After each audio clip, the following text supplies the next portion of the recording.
強烈熱帶風暴博羅伊吹襲菲律賓，造成最少4個人死亡、5個人失蹤，超過43萬人疏散。據菲律賓減災機構報告，博羅伊星期四以每小時110公里嘅持續風速喺菲律賓東薩馬省聖波利卡波鎮第一次登陸，導致部分省份停電，並引發洪水同山泥傾瀉。東文都洛省雨勢猛烈，強風將樹木吹到左搖右擺。當局從受到山泥傾瀉同洪水影響嘅村落疏散超過43萬人，到政府嘅緊急避難所暫住。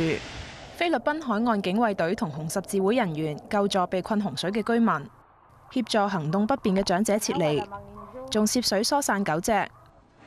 風暴造成道路同房屋受損，倒冧嘅電線桿同受損建築阻塞道路。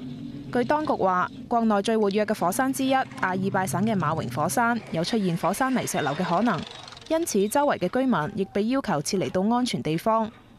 無線電視記者江月報導。強烈熱帶風暴博羅伊進入南海，預計聽日進入本港800公里範圍。天文台預料，由於距離較遠，對香港直接威脅唔大。但喺東北季候風共同影響下，華南沿岸風勢頗大。華家沙遠去，天色大致良好，晏晝酷熱。天文台預料一股東北季候風星期六會影響華南沿岸，亦都要留意現時集結喺西沙東南偏東嘅強烈熱帶風暴博羅伊嘅動向。預料博羅伊會向西北偏西移動，橫過南海南部，大致移向海南島以南海域。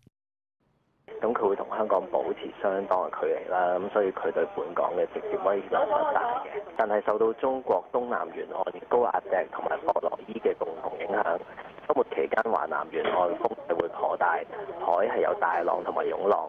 屆時呢，天文台會視乎本地風力變化，係考慮發出強烈季候風信號嘅。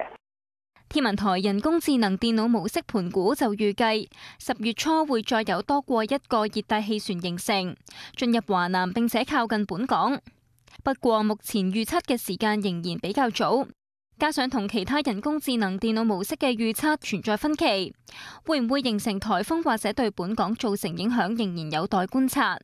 無線電視記者彭永熙報道。